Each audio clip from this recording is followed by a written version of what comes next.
I want to explain something with this intriguing little story.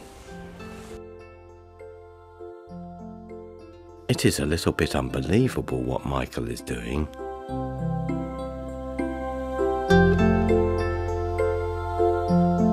Extraordinary as it may seem, Michael has something momentous, not only to Devon, but to the future of the whole world.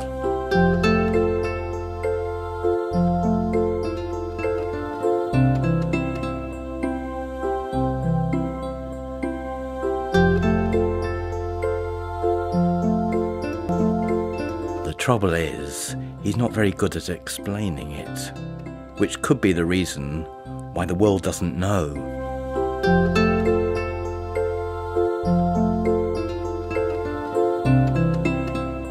Michael's farm is half on a hillside and half in a valley.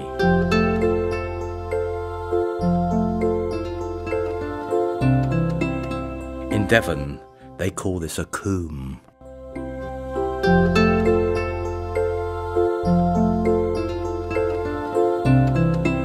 I told Michael, we need to tell people this story. He finally agreed. I insisted we talk on camera.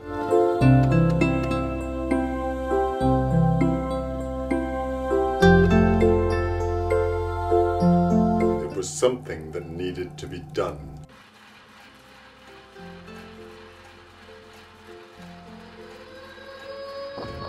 It arose in the dark days of the Second World War, when Britain was facing the prospect of a prolonged siege.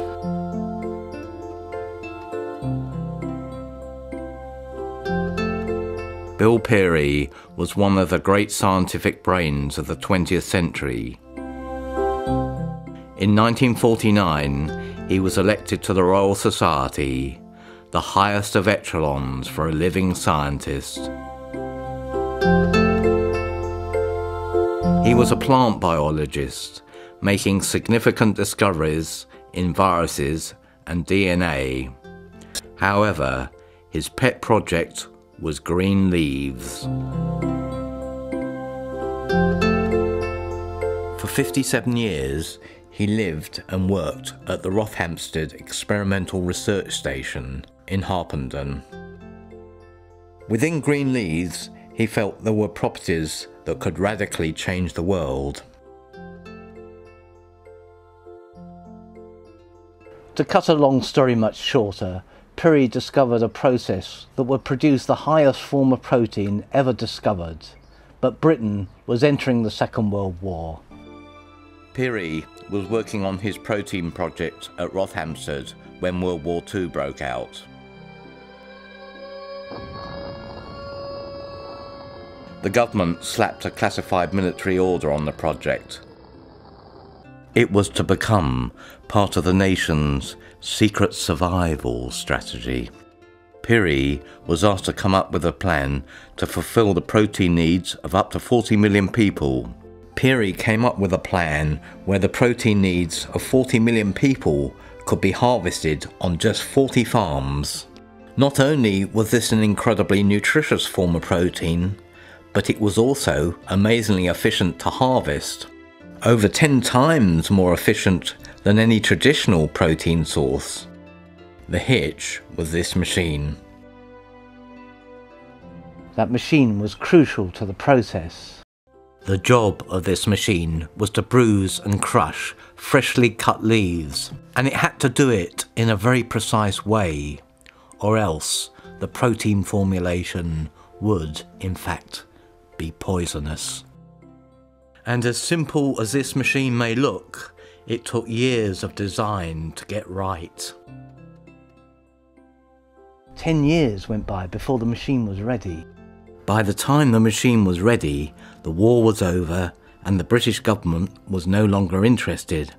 But to Peary, it was not merely about wartime shortages. To him, it was a major advance in protein nutrition.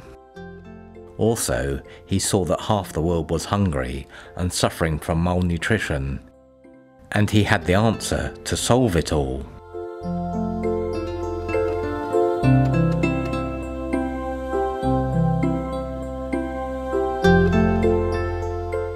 Peary was convinced this formulation could solve the world's malnutrition. Programs and tests were instigated in various third world countries. But incredibly, something always went wrong. The protein turned poisonous. Accidents happened.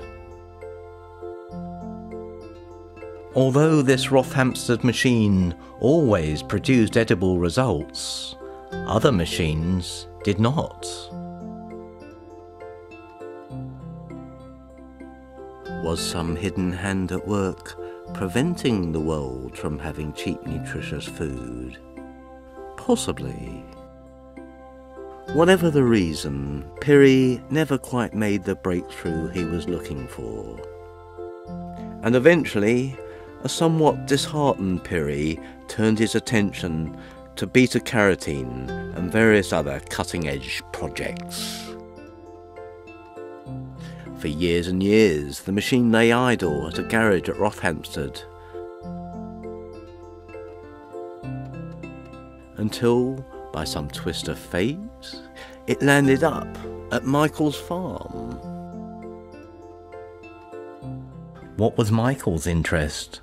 Why did he want it? I realized that it was the most efficient way of producing protein from the land. Well, that may be true, and more than likely it's an efficient use of Michael's land, but I had the impression that Peary's vision was to feed the world and cure its malnutrition. It is an answer to malnutrition.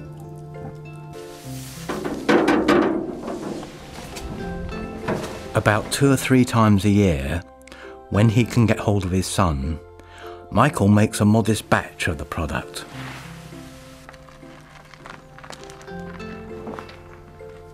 There's something curiously old-worldy about the whole operation.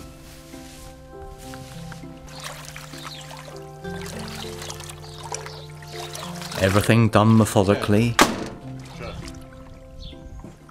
following Peary's recipe,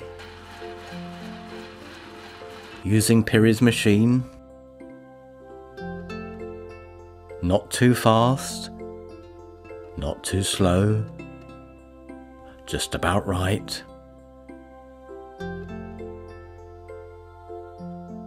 I kept feeling, why don't you speed it up? It's meant to cure the world's malnutrition. This is meant to be an answer to optimum health. What about a combined harvester, a sponsor, a marketing agency?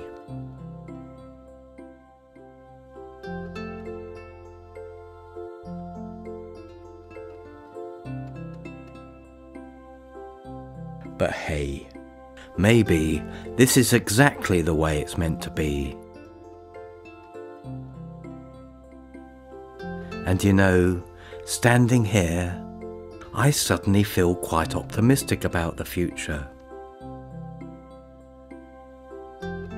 All the talk of global disaster doesn't seem to matter because all the answers are close by. I wonder how many other secrets are quietly lurking in Devon's combs. But now it's time to move on. I want to see what lies over the next hill.